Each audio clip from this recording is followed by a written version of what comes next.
আমাদের আজকের কেস হচ্ছে এনজিওমায়োলাইপোমা। যেখানে দেখতে পাচ্ছি কিডনির ভিতরে যে সাদা গোল মতো বলের মতো দেখা যাচ্ছে, এটা হচ্ছে ফ্যাট ডিপোজিশন হয়ে এরকম হয়েছে। এটা একটা বিনাইন কন্ডিশন। আল্ট্রাসোনোগ্রাম ফাইন্ডিংসে আমরা বলবো there is an irregularly rounded hyperechoic area is seen with middle zone of kidney।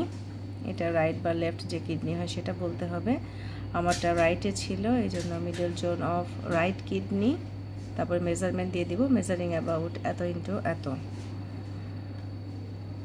আর এটা সবসময় হাইপার ইকোইক হবে, যেহেতু ফ্যাট ডিপোজিশন হচ্ছে এই কারণে এটা সাদা দেখা যাবে, হাইপার ইকোইক। পাশে একটু রেনাল সাইনাস দেখা যাচ্ছে। রেনাল সাইনাসের কালারটাও কিন্তু এই যে এটা হচ্ছে রেনাল সাইনাস, এর পাশ থেকে ফ্যাট ডিপোজিশন হয়ে এই যে এটা হয়েছে এনজিওমায়োলাইপোমা।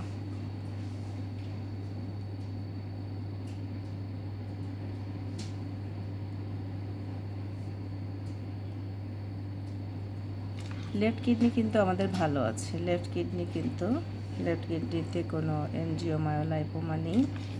এই যে আমরা কিডনি দেখতে পাচ্ছি অনেক ক্লিন কাট। এটা হচ্ছে লেফট কিডনি, শুধু রাইট কিডনিতে ছিল।